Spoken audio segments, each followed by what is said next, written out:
The 80s, a decade like no other, packed with iconic music, unforgettable horror movies, and the golden age of video games. From the synth-driven anthems of pop legends to the slasher films that haunted our dreams, it was a time when creativity was boundless. But perhaps nothing captured the imagination of that era like the rise of video games. Arcades glowing with neon lights, players lining up to test their skills on the latest pixelated adventures. Tonight, we dive into one of the most mysterious stories from that time, Polybius. Was it just another arcade game, or was there something more sinister at play? Rumored to be part of secret government mind control experiments, Polybius has become the stuff of urban legend, with some believing it shaped the minds, and maybe the future, of those who dared to play it. Let's dig into the game that might have altered society itself. Hello and welcome to another episode of the Deceptive Reality Podcast, where I, Nick, get looked at as if I'm going to forget the name, while the effervescent Bert looks on. Effervescent, man, that Yes. sounds like nasal spray. It does. It does. What's that called, that nasal spray? Well, there's a few different ones. Oh, maybe it is effervescent. They got the Vicks Vapor Rub version. Right. Mm-hmm. And what is epinephrine? Epinephrine? Yeah, I was thinking Evanescence, but that's something else entirely. That's a musical group. So, do you have any idea what effervescent means? I have zero clue. Enthusiastic, vivacious, Oh, that is me. ecstatic. You are enthusiastic. That is me. That is, Yeah. Listen, we was just enthusiastically talking about a whole bunch of stuff before we even jumped on here. We usually do that for like an hour, folks. We literally did that for an hour and 26 minutes, I think. If my calculation's right, which is good. We got no lack of material. Plans. Yeah. That's what it is. We got big plans right now because for anyone that doesn't know, we have some ghost tours coming up next year. Mm-hmm. So we have booked 2 locations, not one. Right. But 2. And one of them's got a special playmate for me. I can't wait. Both do, Nick. Both do. Yeah, because there's evil at both. Do. So for anyone that doesn't know, you've probably heard us talk about it on other podcasts. But next year, next September, the beginning of September, we're going to be going to the Haunted Hinsdale House, also known as the Dandy House. That is coming up first of our 2 nights. And then night 2, we're going to be going to the Wildwood. I'm going to get splashed with holy water. Yes, get some holy water action going on. Yeah, it's going to be wild. Like, we were just talking about it at the beginning of this, like, for the hour and a half that we talked before this, and Bert's got me real pumped up because there was some spooky stuff going on. There's spooky good stuff. Yeah. I'm looking forward to that. Good. Oh, I know. I'm excited. Well, like I was telling you, I like nothing more than just skulking around at night anyway, so like, I'm down just for that. Well, and these 2 spots, one of them is the whole land is basically haunted, the entire thing. Now, the sanitarium, it has a thing in the attic. Yeah, it's going to be my buddy. So we're going to go on a Friday, Saturday in September, and then we're going to take about a month and a half, and we're going to drop 2 videos week after week. And that is in Spooky Month. Yes. Yeah, so that's when they're going to drop. Yep, it'll be right before Halloween. So it's going to get you guys prepped for Halloween. And then on the Halloween day, we're going to be dropping our special. What day is?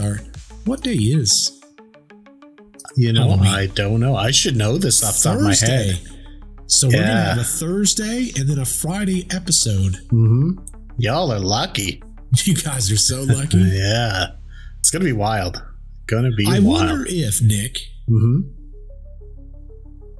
I wonder if instead of doing our podcast on October 18th and 25th, if we should drop our heavily edited videos from the Hinsdale and for Wildwood. I think people would probably prefer that. Yeah, that would be honest. You can only get so much of us. Listen, you get tired of us after a while. I don't think so. I'm not tired of us. But I think that would be a blast. I think people would enjoy that. It'd be a little bit of a difference from what we typically do. So it'd be our typical podcasts. So let me see, Nick. Now, since I'm thinking about this, we have our episode that is recording. Or wait a second, that's not right. That's September. Or no, that's October. So in September, this Friday would be I forget what this episode was. My episode, yeah, mine was the last one, so it'd be yours. So it'd be your devil story, then my simulation story, and then this could be the last one we have before we got those two specials, Nick. No, that's right. That's right. So anything you guys see after that, we've already recorded, but yeah, we're long past that. Yeah, you don't know what we're doing. We're doing this way in the past or way in the future. Way in the future, It's a year. But basically, the long and short of it is we're in September now. But think about it. If we had those two episodes, this would be the last one they would see before those specials would come out. Right. And we're only 4 ahead. Yeah. So, but you guys got to wait an entire year. You guys aren't getting that this year. Sorry about that. You're just getting the special. That's on you guys. Sorry. See, what we just did would drive me nuts if I heard that on a podcast. Why? Because I was like, well, I want everything now. Well, listen. This stuff costs money. It's expensive. Yeah. Hopefully, no one's as impatient as I am. Yeah, can't be impatient. Yeah, I must be the only one that's like that. You guys get to see the behind the scenes. This is when we brainstorm stuff. So yeah, next October. Be there. Or should I say of 2025. That's when all this is going to take place. So it'll be, get this, Nick. Next year, the 17th and the 24th would be our typical podcast. Right. Our special comes out on the 31st. You know what that means? Party time. You guys get a Halloween special next year on the day of the podcast. So typically we have 54 episodes this year, next year 53. Sorry, folks. Yeah. Give us one. It's fine. When does Christmas come out that next year? You guys hit lucky. That's a Thursday. Yeah. Hit lucky. We're but anyway, big planning here. Big planning. Well, listen, a year out seems like it's crazy, but think about it. A year ago, our Halloween, we were prepping for a Halloween special this time last year. Think about how long that was. Seems like just yesterday. Oh, I know. Fast flashback time. No, just kidding. Exactly. Montage. Yeah. Like go to Wayne's World. Wayne's World. Party time. Excellent. So today is Nick's episode. Yes. Actually, we're doing 2, and they're sort of along the same themes. And it's when technology attacks. Oh, snap. Yeah, or the terror of technology. I don't know. But we got 2, and they're about when things with technology goes wrong. I think the one that we're doing first, you're going to find real wild. And you actually maybe know about it. Let's hope I cued these correctly. We'll fix it in post. Yeah, we'll fix it in post if we screw this up. Well, let's see what we're talking about. Yeah, let's go into it. In the 1980s, Portland, Oregon was alive with the buzz of mall culture. Malls like Lloyd Center and Washington Square were the heart of social activity, with their neon-lit halls echoing with the sounds of excited teenagers. Kids flocked to arcades, pocketfuls of quarters jingling as they hurried to claim spots at the latest machines. Pac-Man, Galaga, and Street Fighter were more than just games. They were badges of honor, with high scores marking local legends. The bright pixelated screens and rhythmic beeps filled the air, pulling in crowds as kids and teens eagerly competed or watched in awe, all while scarfing down slices of pizza and slurping from big soda cups. But beneath the surface of all the flashing lights and cheerful chatter, a darker tale swirled among Portland's arcade scene. Whispers circulated about a mysterious new game, called Polybius. According to urban legend, this sinister cabinet appeared suddenly in select arcades, captivating players with its mesmerizing graphics and addictive gameplay. Yet, those who dared play it often reported strange side effects, nightmares, memory loss, and even seizures. Some claimed shadowy figures would visit the arcades at night, collecting data from the game.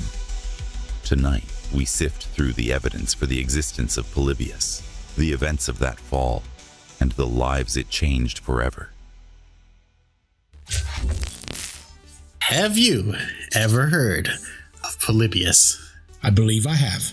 I figured you would.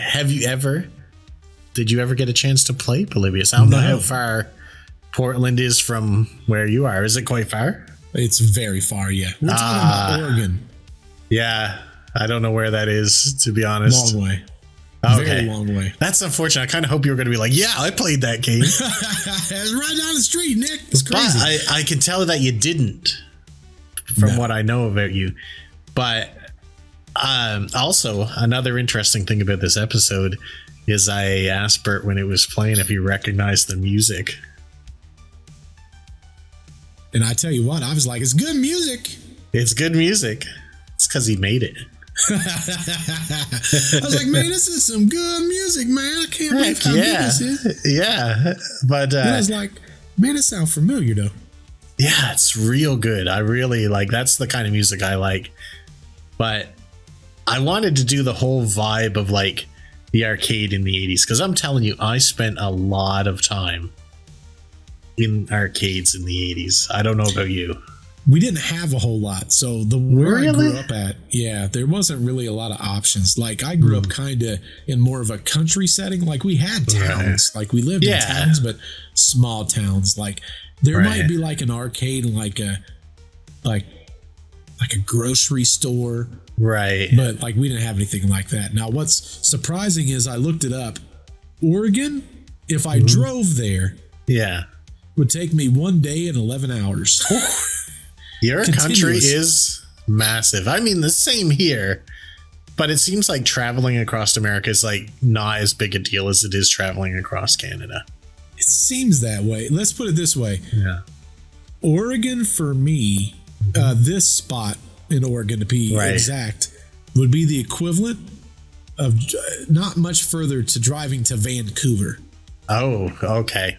Because it's right above Vancouver, or right below Vancouver. So if you drive there, are you driving the Oregon Trail?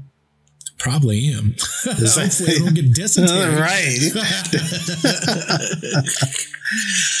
But yeah, I'm sad you missed out on that though, because we loved the arcade here. Of course, it was like 45 minutes away for us. Oh, wow. So we only got to go when our parents were going to this other town, which wasn't all the time.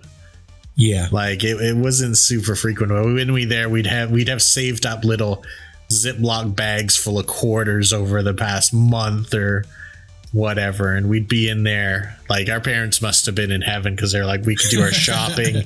We're not going to see these kids all day. Back in those days, the mall was the place to be. You could like go in there from, sun up to sundown and have stuff to do. Like, I remember I put like probably hundreds of dollars into Golden Axe. Oh, wow. That was a good game, though. Yeah, the Ninja Turtles game. I love that one.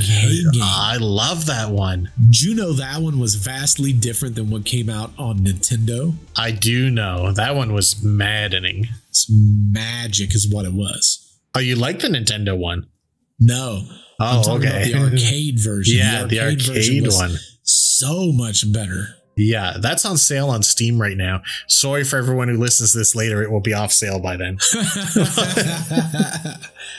But yeah. Believe it or not, on that handheld that I've got that does not have illegal ROMs on them. Right. I know it wouldn't, of course. No. It also has the arcade version. Oh, it's so good. Have you beat it? So good. No, I've never beat it. Oh, you've got to. I never did either, but I got real close.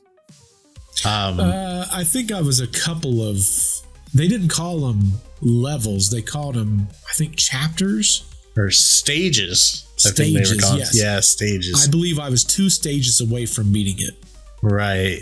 What was your, like, was that your all-time favorite one, or did you have one you like more? Like, I know you said you didn't get to go too much, but I liked that one. That one was good.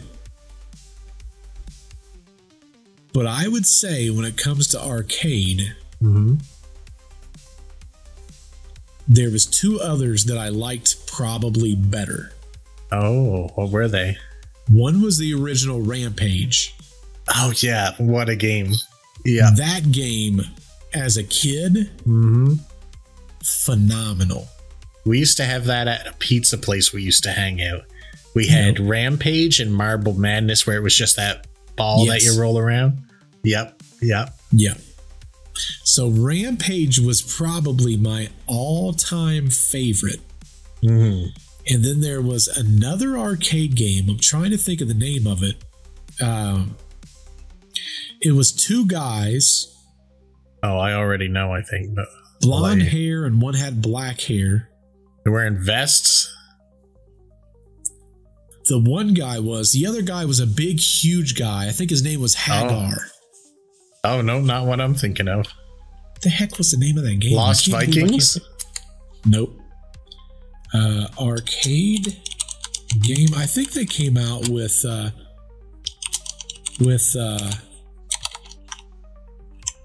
Nintendo version also. Okay. Final Fight. Final Fight. I don't know if I know that one. Yep, Final Fight. It had. Here's what's funny. I typed in arcade game Hagar. Oh, there you go. The 2 guys was Guy and Cody. I used to always play as Cody. One had black hair, one had brown hair, and then there was Hagar. That was basically like this tank. He was a tank of a guy. Oh, okay. But what was cool about that game was you could do different things. So one of the things you could do is grab someone and body slam them backwards. Oh, yeah. But each guy had their own special patented move. Okay. I was thinking you were going to say Double Dragon. That's what I thought you were going. I did enjoy Double Dragon also. But I don't think I've ever played it in an arcade. I think I've only played it on Nintendo. Okay.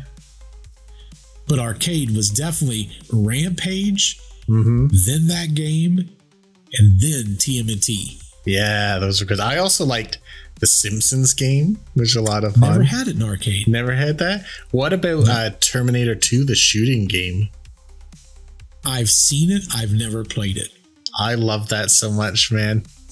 When it came out on the Sega Genesis, my friend's older sister's boyfriend was selling it. And I mean, I was like a young kid. I didn't have money from anywhere.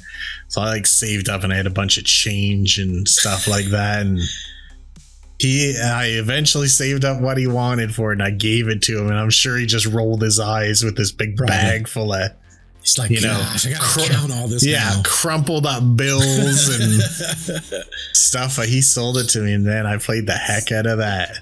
You know what I always wanted? Always? What's that? Even as an adult, I would love it. Problem is, if I hadn't as an adult, I would never get anything done, ever. Right. Is the Nightmare on Elm Street pinball machine.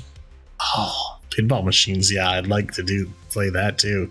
With that pinball machine specifically, you could fall asleep and your points counted differently and you have to wake yourself up by going in certain patterns.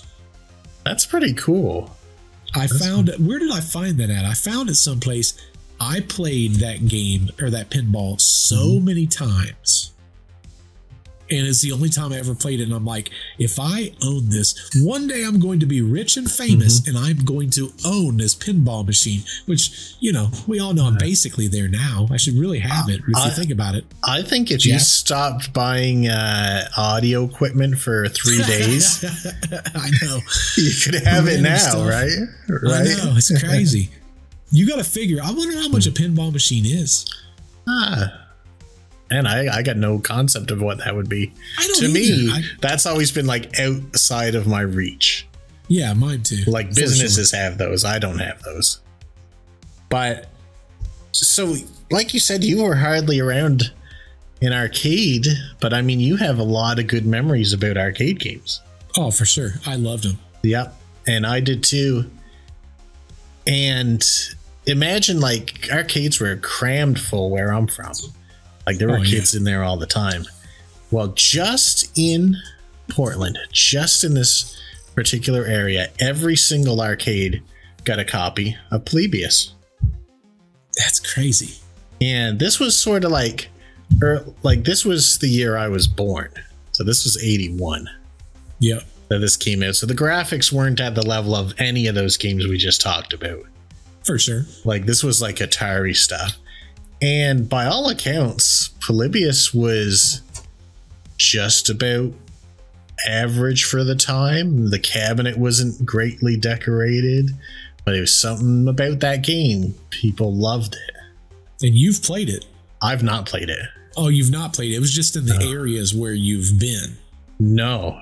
Well, Polybius was just in Portland. Oh, it was just Portland. Just Portland. It was never outside of Portland. But every arcade there had it.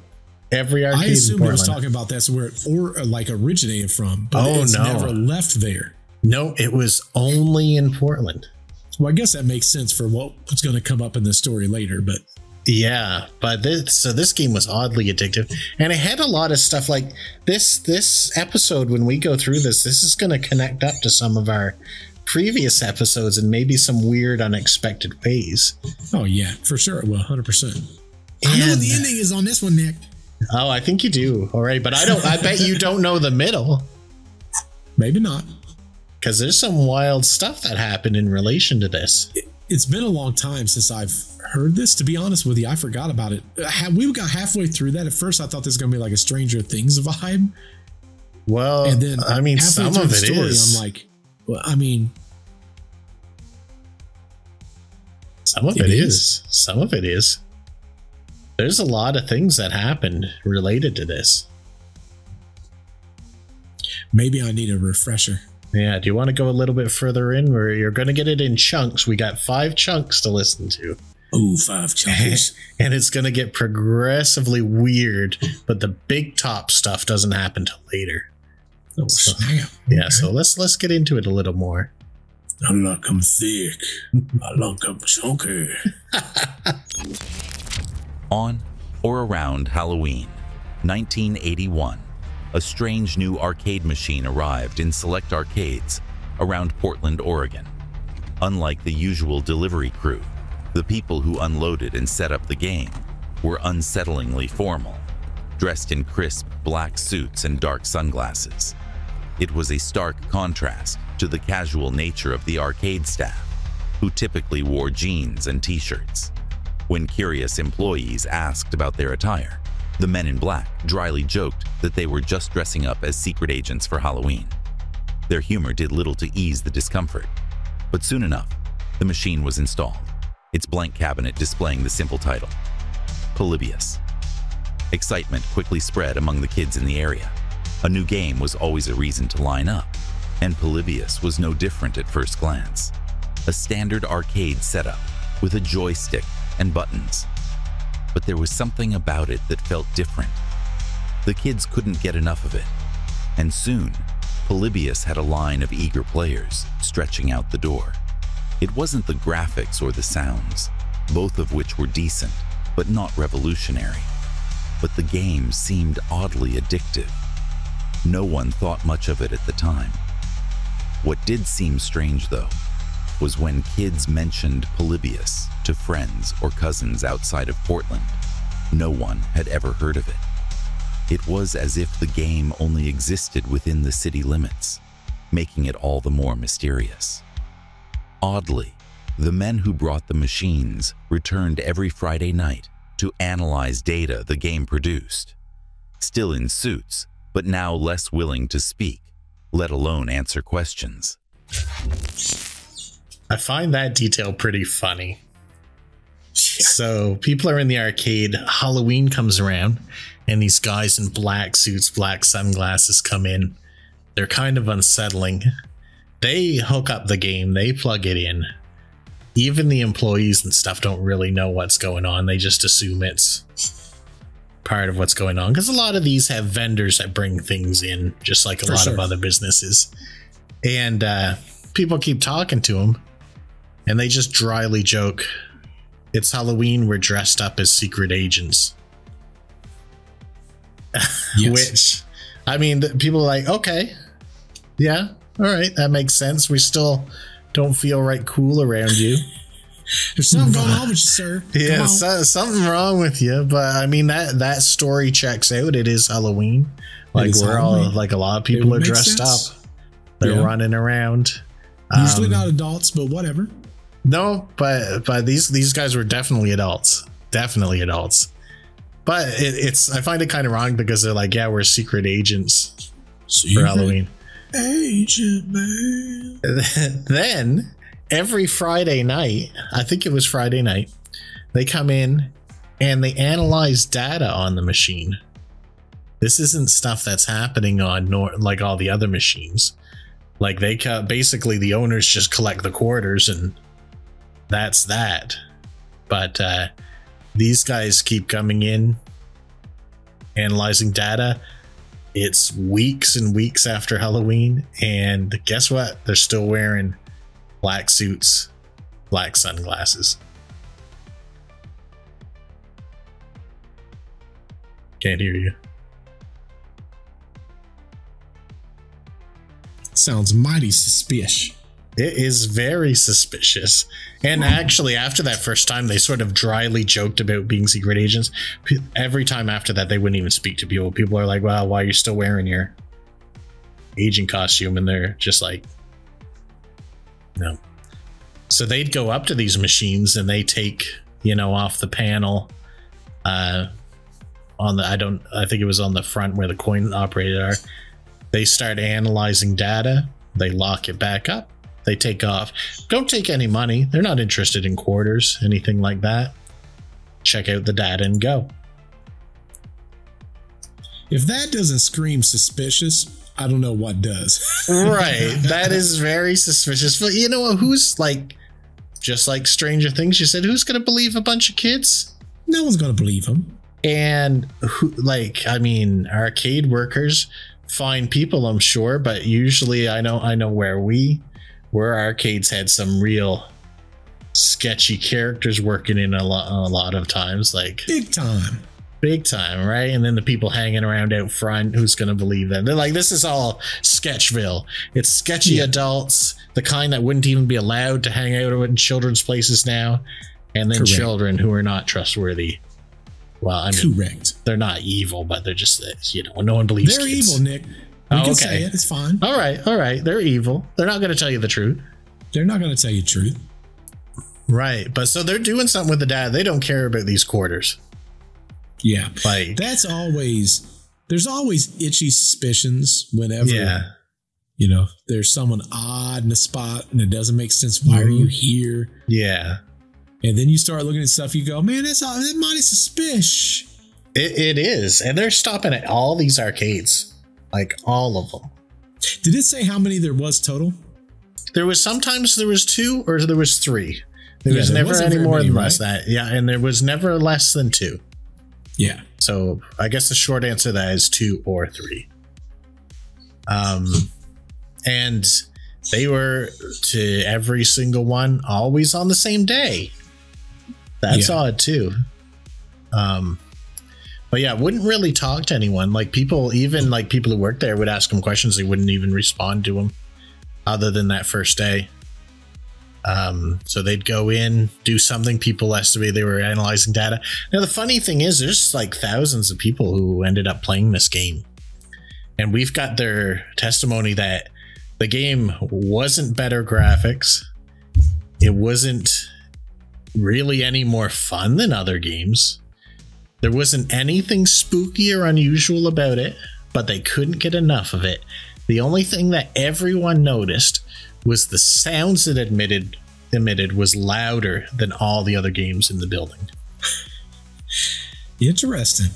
Yeah, but people like on Reddit and stuff were like, I mean, now I'm sure, I don't know where you would have heard it before, but like, they're just like, it wasn't You know, it wasn't spectacular. It was really nondescript, but we just could not stop playing it. I want to say I saw it on a YouTube video, but this has been years ago. Oh, yeah. Yeah, I mean, this happened just for a couple short months in 81. Let's put it this way. It was so long ago that I heard it and forgot about it until we was halfway through the first narration. I go, right. Oh, wait, I know this. Yeah, I've heard about this like so much, but it was only when I started digging into it that I heard all the stuff connected to it. Because everything I just heard about it was a mysterious game that tons of people claim to have seen, but only in a very localized area, and people can't find proof of it now. Yeah, that's wild. But there's a lot more to it under the surface than that. Yeah, and it's gonna get real crazy. But yeah, people couldn't stop playing it. Just couldn't stop. And That's if you crazy. think this is in every arcade in Portland, and they're all getting checked on Friday night, all of them. So how many arcades you figure would be in a place like Portland? That's pretty big, isn't it? Huge area. Right. And back in those times, like, there was probably way more. I know there's no arcades around here now. Wait a second. Where does Stranger Things take place?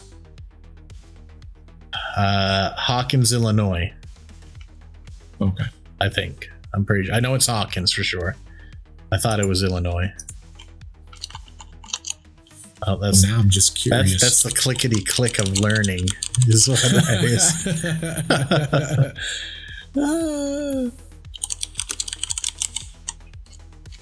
Let's see here. Yep. Hawkins, Indiana. Oh, Indiana. I knew it was an You were I close. word. One state over. Or Oh, you said okay. Iowa? I said Illinois. Yeah, Illinois. Yeah, so Illinois is right next door to it. Oh, okay. Okay. So, yeah, so that's... how close is that to Portland? Oh, Portland's at the other end of the country. Oh, okay. Yeah. See, I'm going to slowly learn geography just by asking stupid questions about America nonstop. No stupid questions. America's kind of weird. You got to figure Portland, Oregon is right near Washington State, which is West Coast, deep West Coast, northern West Coast. Okay. Have you ever heard of a show called Portlandia? I don't think so. It was like this show, Carrie Brownstein, and I can't remember the guy's name, but a Saturday Night Live guy, and they do little skits about I think Portland. I think it's this Portland, because supposedly Portland's one of its mottos is keep Portland weird or something like that. Have you ever heard that? Motto. No. I got to look that up later. Good show, but I could totally picture something like this happening there. Oh, yeah. It has that vibe. Yeah. Have you ever been there? No, God, no. I've never been on the West Coast. Oh, okay. Yeah, like I say, for me, it's about 2,600 miles away. Yeah. Yeah, that's quite a trip. Yeah.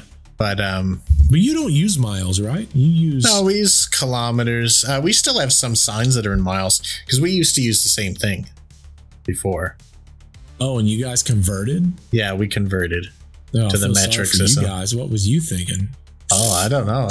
I mean, that's all I know, really. So it's fine for me. All you know is miles or kilometers? Kilometers. Oh, wow. Yeah, we use like I said, some of our signs still have miles on it, but not very many. Nick's is like, I have no clue how far away I am now. Well, I'll tell you what. Don't ask any old people how far something is away here, because they'll give it to you in miles. Well, here's the thing. I just looked it up. Yeah. For me to drive from here to Portland for you would be 4,184 kilometers. That's a ways. That's quite a ways. Yeah. Yeah, that would take a while. But I've been to a lot of states. I've never been trying to think of the farthest that direction I've ever been. I think the farthest I've been is South Dakota.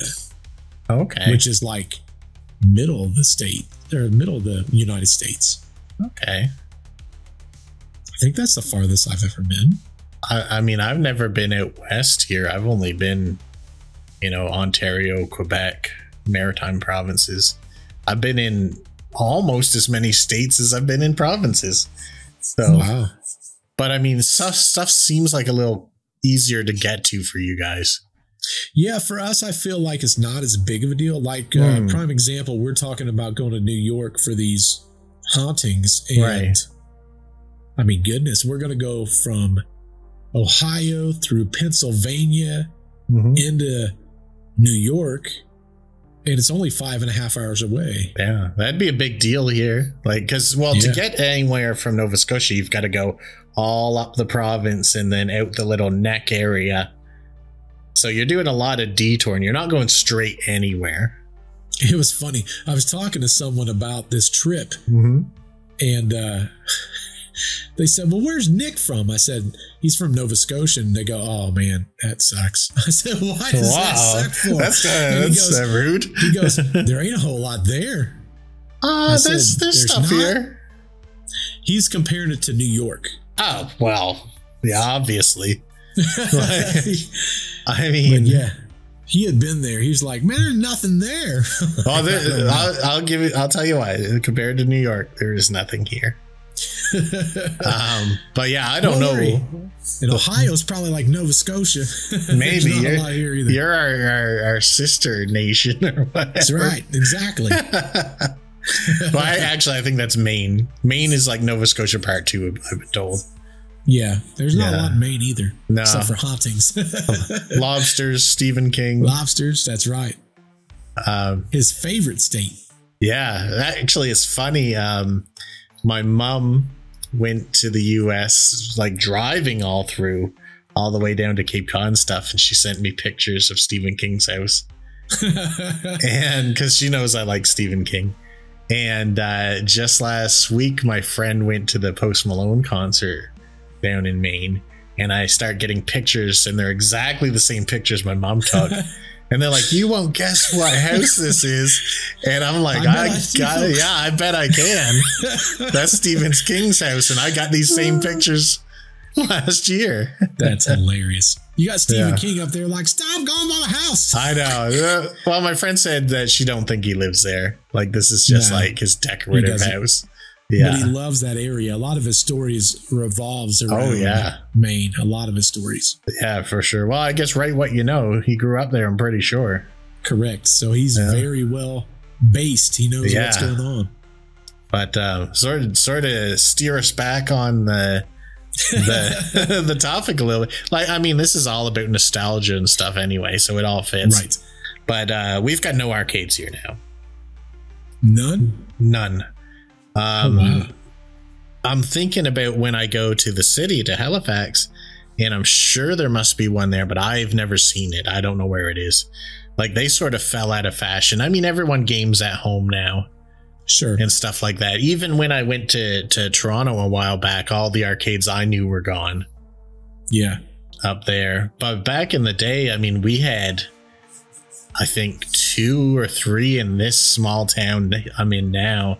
We had, at some point in my life, we had 2 in my hometown. So imagine Portland. How many they must have had. They must have had them on every corner. They must have had machines and pizza shops, which, by the way, is the best place to have an arcade game. That is smart. It's genius. Nothing better than playing a game and having a slice of pizza on a oily plate sitting next to you. Correct. Right. But this is what kids were doing. What's funny is here in the States, we still have a ton of arcades.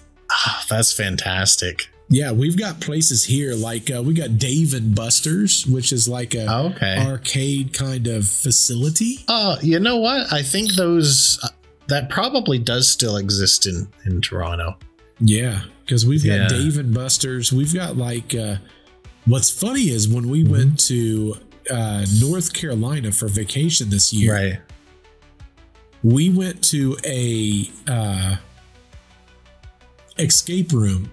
Oh, okay. Those are fun. And I had to pee so bad. I'm like, I gotta go potty. Okay? Yeah, you had motivation to escape. Yeah, there's no potty in escape rooms, folks. Okay. So I said, we gotta find a bathroom. So we're walking around. We found this huge arcade. Mm-hmm. And it had everything. It had old pinball machines. I'm like, this is the place. Yeah, that's the place to be. Yeah. That's the promised land. Yeah. So I went bathroom there. Then we went back and played it. And then like 2 days later, we went and played it again. Yeah. Had a blast. Oh, yeah. That stuff's fun. And the cool thing was you won tickets. And when you would win tickets, you would take it to these electronic vendor machines. Mm-hmm. And you could look at all your prizes. There was no one that ran this arcade. Right. Everything was electronic. So if you had like 5,000 tokens, you'd use your card. Yeah. And then you would choose what you wanted on the screen, and then this thing go, and then drop it. So I'm like, that's dope. Yeah, that definitely didn't exist back in the day. No, definitely didn't. No. But I mean, just us talking about it here, like this is such a core memory for so many people. Like I look back at some great times at arcades. Even when I was in university and stuff, we'd go like late nights to an arcade, have a bubble tea, a slice of pizza. You're playing those drum games, shooting games, dancing games, all that stuff. And these were open like 24/7 as far as I knew. But this is like core memory stuff. Like I think really highly of that stuff when I think back. And that's what's going to make this episode a little sad when we go further. Oh. Because there's some things that this video game had for side effects that are not so cool. We better have some Five Nights at Freddy action going on, Nick. Well, not quite like that, but there's some stuff. Well, do you want to hear a little more about what made Polybius a little different? You best believe. All right, let's roll footage. As the days passed, the excitement surrounding Polybius morphed into something more troubling. Kids weren't just flocking to the game. They were becoming obsessed. Some played for hours on end, skipping meals, ignoring schoolwork, and even avoiding their usual hangouts with friends. Soon, the effects of this addiction began to show. Several kids complained of migraines, dizzy spells, and nausea after playing. Others suffered from sleep disturbances, reporting vivid nightmares filled with distorted shapes and unsettling colors. In extreme cases, a few players fainted right there at the arcade, their bodies overwhelmed by the constant engagement with the game. Parents, initially dismissive of these symptoms as just a phase, began to worry as their once energetic children became pale and sluggish. The 1980s were already a time of heightened anxiety about the influence of video games on children. News stories buzzed with concerns that excessive gaming was warping kids' minds, making them more violent or antisocial. Some local parents and activists began to draw comparisons between the mysterious Polybius and government mind control experiments, like the infamous MK Ultra program, where the CIA had conducted experiments to manipulate people's behavior. Whispers spread through the community that Polybius might be more than just a game. It could be a tool designed to control the minds of Portland's youth, fueling even greater suspicion and panic. A few of the kids who had passed out or become especially ill after playing Polybius claimed they had seen something deeply unsettling during their gameplay. They swore that brief flashes of words, commands like obey and surrender, flickered across the screen in between the game's hypnotic visuals. Other players reported seeing even stranger messages, cryptic and hard to describe, yet profoundly disturbing. These children soon lost all interest in video games, their excitement for the arcade dying out completely, as if the desire to play had been drained from them, along with their health. They're just a bunch of freaking quitters, Nick! I guess they are. God. Like, so this was like making kids pretty ill, and to me it sounds like a lot more than just playing games too much. Sounds like these kids nowadays, Nick, they die. Yeah. They just die. Put them in a right. car, it's 85 degrees, dead. I remember going on long road trips where there wasn't any such thing as AC. There was no AC. There was 55 by 4. 55 miles an hour, 4 windows down, Nick. Yeah, that's right. And back in the day before we were real serious on this kind of stuff, the parents like smoking in the seat and stuff. Smoking in the front seats. Yeah. Yeah, the seats were that plasticky stuff. Oh, yeah. So you had to, like, it sounded like you're ripping Velcro off when you stand up. Or it was like that velvet material. Oh, yeah. Gosh. Yeah. I remember we had the old station wagon with the imitation wood paneling, and the back seat, which was, we loved this as kids. Back seat was facing the big picture back window. Yeah. And you could look at the people behind you. But Nick was back there. Yeah. Really? For real, though. Oh, man. But his dad screaming, Nick, stop! Yeah. But no, that was quite a time. And I played a lot of video games and I never got sick like that. But that was starting to pop up more and more. And the crazy thing is I didn't put that in the narrative, but because I thought it would be easier for me to explain to you. So we talked earlier that machine had it had sounds louder than all the other ones. Oh, yeah. Well, people who would eventually have a fit say they always said that the sound was the only thing they could hear. And then it would start droning in a weird frequency. That's what they heard. And then when they looked at the screen, even though there's people standing around them because there's lineups for this game, they'd start seeing things like the ones that was mentioned in the narration was obey and surrender and stuff like that. But what I find even weirder is there's some people who say that they saw symbols and letters on the screen that they couldn't read because it didn't make any sense in any language that they knew, but they felt some type of way, like they understood the message that it was trying to portray, and it affected them in that way. Yeah. And then a lot of them would pass out for that. And this sort of briefly touched on the thing I was saying that was scary is like these kids, if you spent enough time with Polybius, you just lost all your joy of play. Like you become one of those people who are like, only interested in earning, only interested in responsibilities. Like I've met people like that and I don't understand them. Like losers. Have you ever met anyone like that their whole existence rotates around just getting through life? One kid my entire life that was like that. Yeah. Didn't know him well. He was kind of the misfit kid in school, is the best way I could put it. Kids used to throw change down the hallway. Right. And he would run after the change. Oh, he was really greedy then. He just loved money, but he was a non-gamer, not a super cool kid. No. Wonder whatever happened to that kid. I think there's a lot of those kind of kids. I feel like a lot of these people who are all about the grind life where they wake up to earn, they have no interest outside of earning, they go to sleep, they wake up, they're earning, like it's all about that. And I feel like that's become more prevalent, and my conspiracy brain is like, was this something that was planned or were people always like this? I feel like there's different people with different prerogatives though. Yeah. Whenever I meet those people, they're so foreign to me.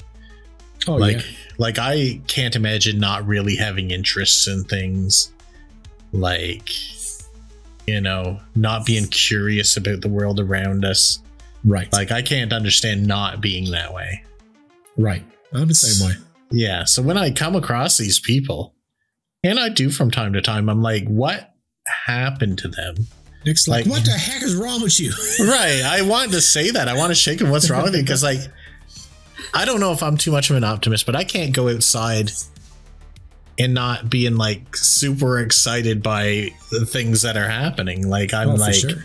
Why is this happening? You know, what's causing this? Like, what can I learn about this? That kind of thing. But there's people who leave their home. They have no interest in anything that they're doing. Correct. They go to their jobs, do it silently.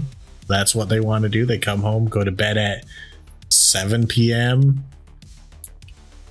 Like, I mean, some people's just they're built different, I guess. They're built a little different, Nick. Yeah, but Polybius, if you spend enough time about it, it was turning people into this. Like, these were kids who were obsessed with video gaming, wanted to spend all their time in arcades, and this was just destroying that part of them somehow. I don't ever want to play that game, Nick. No, I don't ever want to play that game either.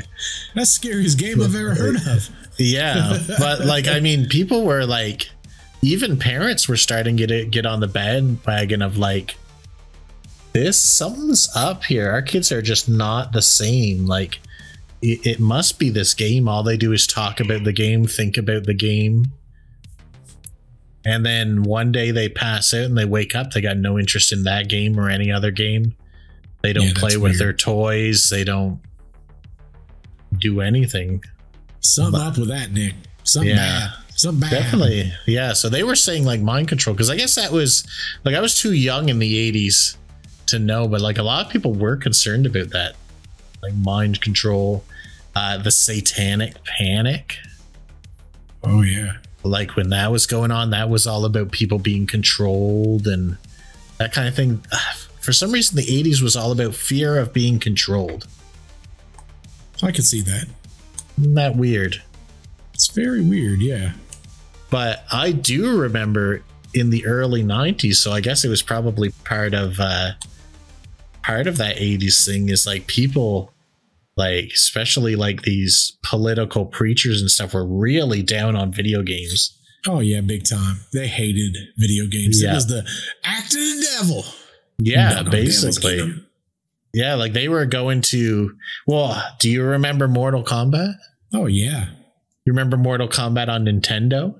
Oh yeah. Where people sweat instead of bled? Yes. That was from pressure from these guys who were lobbying all the time. Now, you know, there was secret codes to unlock it, though. I have heard that. Yeah. But these guys were like sure that this was mind control, even into the early 90s. They were saying it's changing how the kids are behaving. It's making them more violent and stuff. When really it was the opposite. These kids who had been part of this experiment, it was killing their souls, in my opinion. But they still say that to this day. They say, the reason for all these things is video games ruining the kids and ruining adults and yada yada, etc., etc. I don't believe it. I know a lot of people who play a hell of a lot of video games, and if they weren't playing video games, they'd be up to way worse stuff. I know that for a fact. I know a lot of people who are just too lazy to get up to no good because they've been playing video games all night. Well, you got to figure, for a lot of people, it's stress relief. Yeah. I used to use it for stress relief all the time. You know, super stressful jobs. It was my way of just kind of kicking back, relaxing a little bit. Now, maybe not you, but a lot of people, if they didn't have video games, what would they do after a day like that? Probably drink, you know? For sure. You know, maybe get into drugs and stuff like that. Exactly. Like, if anything, I think video games still do make people docile. Oh, for sure. Yeah, 100%. But, I mean, it's not like doing the horrible things that Polybius was doing. No. But... because that was a crooked one, folks. Yeah, that was like, you know, if you do an experiment, you go to like extremes and see what the worst thing that can happen is and what that... they might have evened things out. Maybe. But...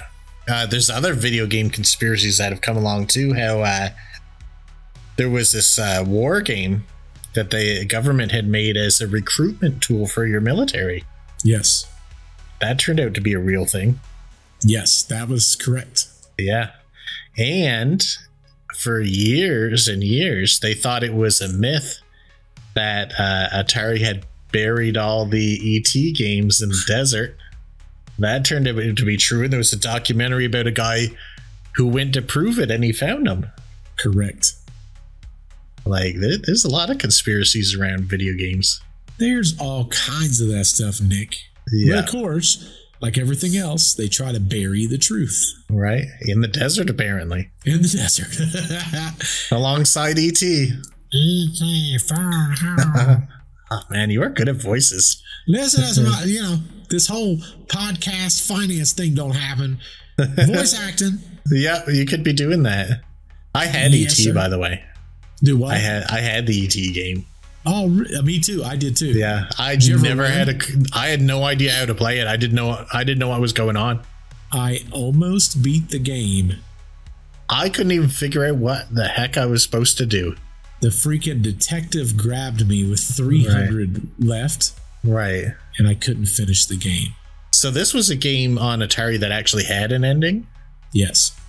Most of them didn't, so that's pretty amazing. Like you never got like this fancy ending. But right. From what I understand, you had to build the telephone. Right. And you do this, for anyone that doesn't know, it's a game where there was holes. Right. And you had to go down into the hole and there could be a flower. There could be pieces of the phone. And what you'd have to do is build the entire phone, but you never knew what holes these parts were down. And I think the telephone was 4 pieces, I think. Yeah. I vaguely remember that, but after you go down to the bottom of the hole, you only had so many steps. I forget what it was, like 1,000 or something, but not everything counted as steps. So E.T. would go, and his neck would go up and he would float up, and it would take those points also. See, I never even figured this out. If you got stuck on the edge, sometimes when you try to get to the edge, you'd fall back down. So you would use double the amount to get back up. So you had to keep running around to build up neck points or something like that? No, you had them by default. You could do it at any point in time in a hole. But the problem was, I think it was 10,000. It was either 1,000, 10,000. I can't remember, but that's all you could technically do. And every movement you did used so many. But when you were floating, it never stopped until you landed. Right. Okay. But I was 300. I had the entire phone. I was going to the spot you were supposed to go to. Yeah. And a freaking detective grabbed me. This Men in Black. Mad. The Men in Black freaking guy. Yeah. Men in Black boys. Yeah, they threw you in the truck with Polybius. I was so mad. I never figured any of that out. I don't know how old I was, but I was like, what the heck is going on here? Am I supposed to go in the holes? Am I not supposed to go in the holes? The only games that I played on Atari that I could never figure out, but I still played it, was Yar's Revenge. Oh, I love that one. I did figure that out. Oh, you just chip away at that thing till you could hit the boss. Oh. Yeah. Yeah, I like that one. I played that and then Haunted House. Okay, I don't think I had that one. Yeah, it was a ghost that used to follow you around. Man, that one must have shaped your future adulthood. It did. That's why. Yeah, that's you're playing it right now. Successful podcaster. That's right. That's right. Oh man. But so yeah, this is some of the stuff that would happen to you if you played too much of this Polybius and you were drawn to it to play it, and then all of a sudden, just like that, you'd get sick and you'd never want to play again. Cold turkey. Cold turkey. But that's not the worst, because apparently these Men in Black, that's part of the data that they were trying to collect. Would you like to hear something that happened to a few other people? And I want you to keep in mind that this just wasn't one guy, although this is the guy that's most famous for it. Absolutely. Let's see what happened to this poor guy. Yeah. One of the most chilling accounts tied to Polybius is the story of Bobby Feldstein, a local Portland teenager who went missing after a particularly strange encounter with the game. Bobby was a regular at Coin Kingdom, one of the arcades that had installed Polybius, and like many others, he had become obsessed with the game. On a quiet autumn afternoon, after playing for several hours, he began to experience overwhelming side effects. His vision blurred, his head throbbed, and he felt disoriented. The air around him seemed to hum, as though the walls of the arcade were closing in. It was in this dazed state that Bobby claims he was approached by 2 men. dressed in the same black suits and sunglasses as those who had delivered the machine. He didn't remember how, but before he knew it, he was being led outside the arcade and down a dark alley. Bobby recalls being taken underground through a maze of tunnels that felt ancient and eerie, similar to the infamous Shanghai tunnels beneath Portland. His recollections of the journey were fragmented, but he vividly described hearing the distant echoes of water dripping and strange mechanical noises that seemed to pulse in time with his own heartbeat. The further he was taken, the less he understood where he was or why he had been led there. At some point, he lost consciousness, and when he awoke, he was no longer underground. He found himself deep in the woods, over 60 miles from his home in the middle of the dense and remote Tillamook State Forest. Disoriented and terrified, Bobby wandered aimlessly through the forest, his memories of the abduction blurry, except for one haunting detail. According to Bobby, he wasn't alone when he woke up in the forest. He claimed another boy was with him, someone he didn't recognize but who appeared to know exactly what had happened. This boy, who never gave a name, seemed calm and in control, guiding Bobby through the thick woods with ease. The boy claimed to have rescued him, though he wouldn't say how or from whom. Together they navigated the forest for what felt like hours before they were eventually found by a group of campers the next day. Bobby's parents were frantic, and though he tried to explain what had happened, no one believed his story. The authorities chalked it up to a case of wandering off, but Bobby remained convinced that his abduction was linked to Polybius, a game that seemed to twist reality itself. To this day, Bobby still wonders about the mysterious boy who helped him and whether he was somehow connected to the game's sinister purpose. To this day, Bobby claims the experience ruined his life. He now tries to make the best of a bad situation by running Polybius walking tours, and has been quoted as saying, "Doing the tour is a way to exorcise my demons on a daily basis." Many similar reports exist. So this is what really caught my attention when I started getting into this. Like, these things parallel a lot, like the Montauk experiments. Yes. Where, because we had a few things earlier, because remember, it was different frequencies that they were hearing from this. And when it started to knock them out or make them sick or whatever, the frequencies would change. Right. Like, we got a lot of that going on. Them being abducted, taken through tunnels. And then he can't remember anything that happened there, but he heard like the hum of machinery. So that was a lot, paralleled a lot of that kind of stuff as well. Huh. Makes you wonder. Yeah. What did you think of the boy that was there when he got out too? Well, when I heard that, the first thing I thought was there was probably more than just those two. That's just the two that was left. Right. So the thing about the boy was he was like really calm. Yes. He was like not panicked like Bobby was. And he was like, "I rescued you. Let's follow me. I'll get you out of the forest." Yeah. And Bobby was like, "What did you rescue me from?" And he's just like, "I rescued you." And he wouldn't tell him what from. He was a plant. So they walked together for hours in the woods until they come up on campers who found just the kid. The other one was gone. Yep. So when the police came and everything like that, that kid had been long gone. But he was, I feel like he was a plant. For sure. 100%. Yeah. First thing I thought when I heard it. Right. But I bet there's a lot of kids there. I think so too. I think this was happening all over. Yes. Because there were other people who had similar experiences. A lot of them remembered less of it than this guy did. Yeah. But this guy actually does Polybius walking tours. Oh, wow. So like he literally says, you know, even though he doesn't remember a lot of it, it ruined his life somehow. Oh, for sure. Yeah. I would assume it would. Yeah. And he's just making the best of a bad situation. So this is what he does, is he takes people on walking tours saying, this is where this happened. This is the alley, you know, all that kind of stuff. I'd really like to take that tour sometime. Oh yeah. That'd be cool. But we just gotta become famous, Nick. I know. Then we can go all these places. We wouldn't have do all the cool things. We wouldn't even have to wait a year to do this stuff. We'd just go. Exactly.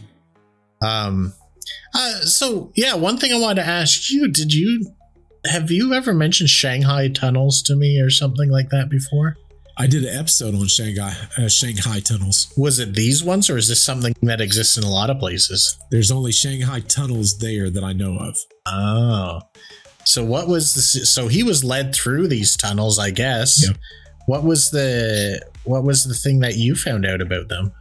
So the Shanghai tunnels was originally built for people that was on ships. Oh, okay. Because Portland is a ship town. Right. So what would happen is, what they was created to do was that ships would come in so that the goods wasn't being wheeled past the people in town. Right. These tunnels were created to go straight up into shops. Ah, okay. But what was happening was there'd be these people, hence the term Shanghaiing. Right. These attractive women would talk to these guys, get them drunk and or drugged. Right. And they would throw them down these holes into the tunnels. Oh, okay. And then they would take them and put them on the boats, and then they would have to work on those boats. Was this like press gang? I think they used to call them. Yes. Yeah, like they were pressed into service. So were these like quite elaborate tunnels that you could get lost in? Yes. So that explains a lot of what this is probably about then. And the biggest problem is those tunnels are haunted. And the reason they're haunted is sometimes people taking that tumble down from those stores would break their neck and die. Or if they was drugged too much, they would die. Right. Or sometimes it would be super cold. Someone wouldn't be there to take the body and put it on a boat, and they would die in these tunnels. Right. Man, that's a good deterrent for people to be hanging out there at night. Oh, yeah. In fact, it got so bad that the police was going around saying, you're not allowed to be in these towns after such and such time.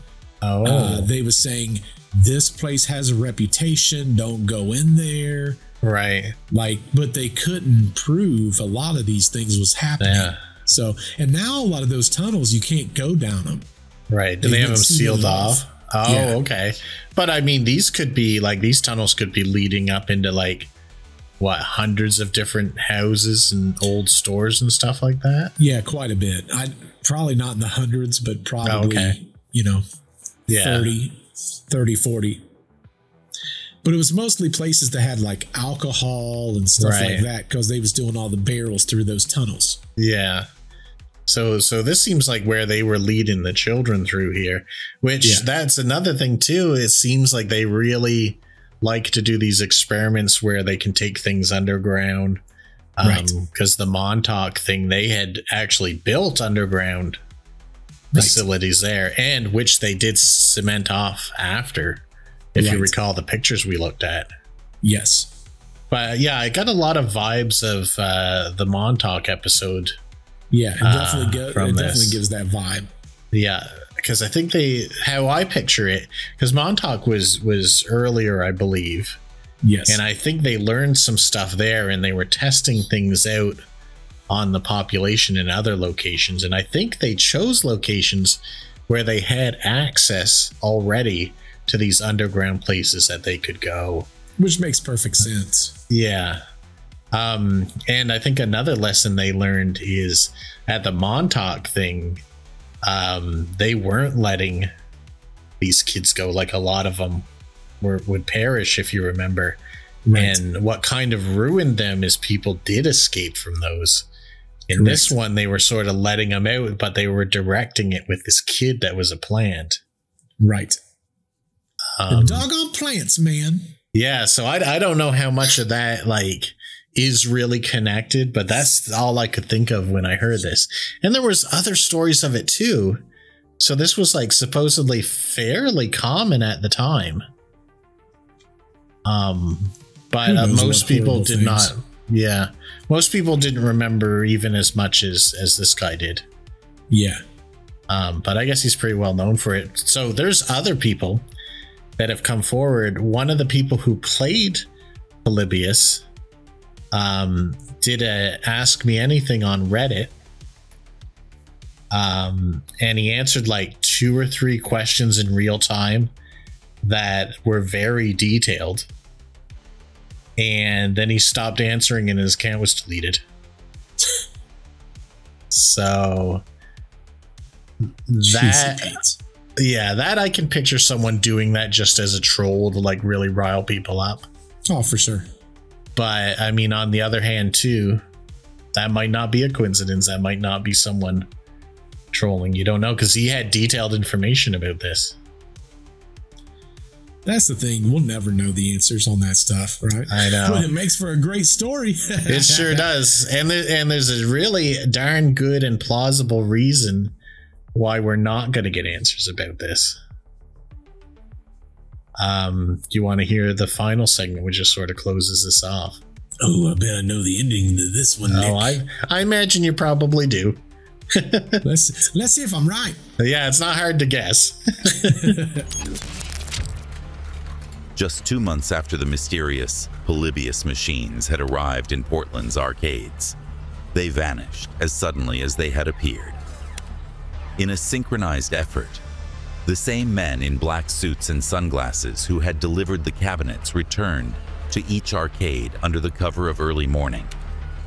Without offering any explanation to the bewildered arcade owners, they dismantled the machines piece by piece, erasing all traces of their existence. The removal was swift and methodical, leaving no time for questions or objections. These men did a thorough job, not only taking the cabinets, but ensuring that any data or coding from the game was completely wiped. To this day, no physical evidence of Polybius has been recovered. No parts, no circuit boards, no trace of its programming has ever surfaced. It was as if the game had never existed, except in the memories of those who had played it. Yet, the legend endures, haunting the minds of those who witnessed the strange events that fall. Thousands of people claim to have seen or played Polybius, but with no way to prove it, the mystery only deepens. For those who experienced the game, something fundamental changed. Their passion for gaming, the joy and excitement they had once found in the arcades, faded away. Many of these former gamers seem only to focus on the practicalities of life, their youthful exuberance replaced by a sharp, almost mechanical attention to their jobs and responsibilities. The eerie ramifications of the Polybius source raise disturbing questions about the possibility of mind control and how such experiments might have influenced not only a generation of Portland's youth, but perhaps even broader society. If something like Polybius could exist without leaving a trace, what else could be controlling or shaping our behaviors, our interests, or even our desires? And more terrifyingly, what if it's still happening? That is the end.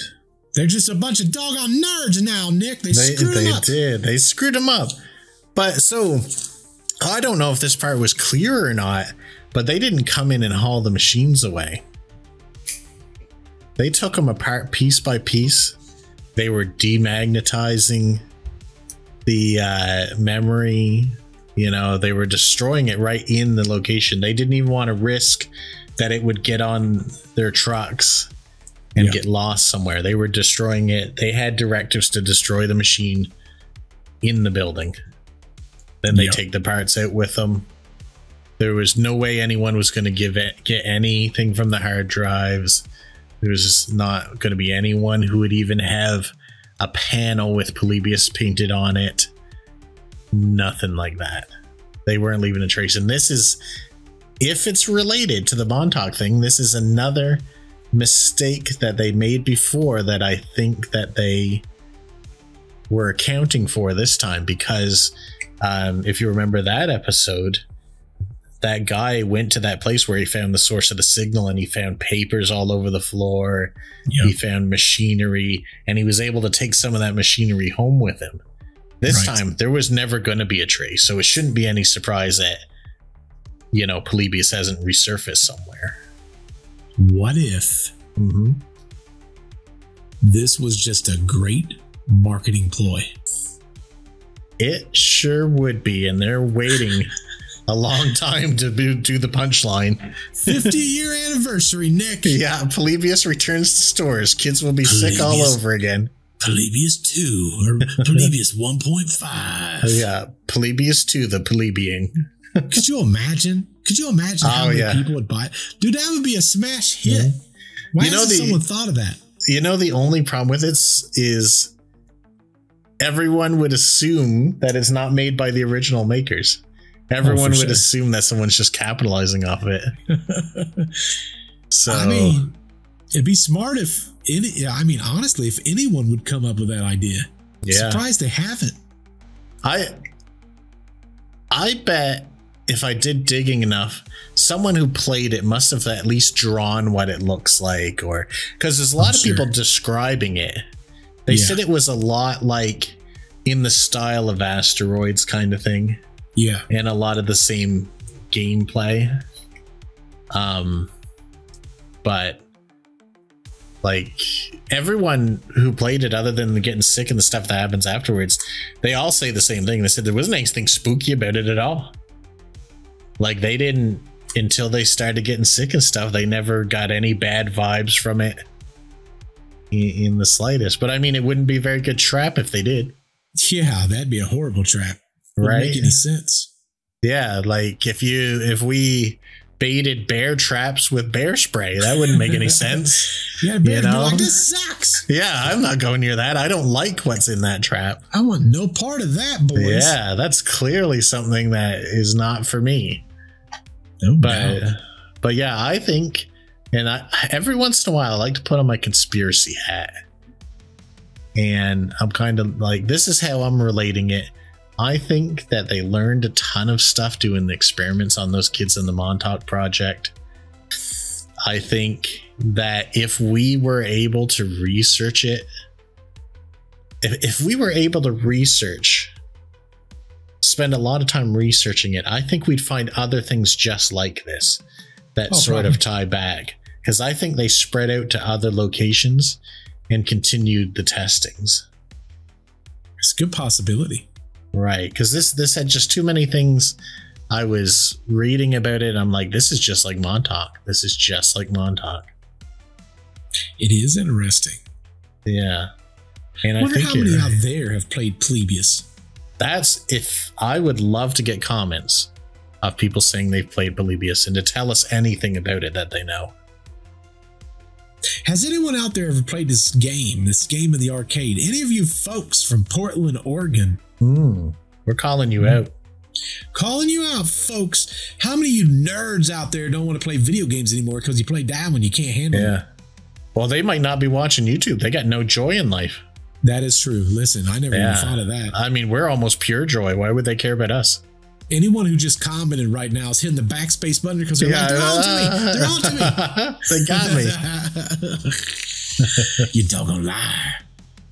Yeah, I'd love to hear anything more about this. I would be curious if people knew about it or they knew somebody that did it. Even if they didn't know or didn't do it themselves, I'm curious if they knew somebody that did. Right. You know what I just thought of now? It's pretty insidious because if someone from 2 towns over was telling me about a video game in the arcade that everyone was playing and I never saw it in any other arcade, I'd think they were lying. Oh, yeah. I wouldn't have believed them. Me too. Especially like a city that big. Yeah. Yeah, that's odd. Yeah, because I imagine you'd have arcade owners like just outside the city saying, hey, we need a copy of this. Who do you contact? Sure. And the people running the arcade are just like, I honestly, they just came in here and put it in here. It's making me plenty of bank though, so I ain't complaining. Yeah, this is my bang zone right here. Yeah, like I don't know who put it there. Yep, exactly. They're maintaining it every Friday. In fact, it's crazy. It's the best game ever. Yeah. But yeah, so that was our little Polybius tale that I was happy to write some nostalgia into, because I think that's a fun topic. Fun. Yeah. I love retro stuff, especially retro video games. Like when we were sitting here doing it, I was thinking of thumbnail designs. Right. The first thing I thought about was recreating that arcade. Oh yeah. When you see the videos on this, I was able to get some really cool stuff to put in. So I think it's going to be quite a trip when it's all together. That's going to be a blast. Yeah. Well, what says you out there in the internet land? Do you know something we don't know? Do you know someone that did it? Did you yourself do it? You wouldn't tell us anyway, because you wouldn't be watching this channel because you're a nerd. But in the events that you're not a nerd, tell us in the comments down below. Also, please be sure to like, comment, and subscribe. If you're not listening, or should I say, if you are listening on a platform other than the YouTube machine, check out our doggone YouTube. What do you got to lose? Yeah, this is the best place. It's the best. But until we see you on the next podcast, goodbye. Beep boop.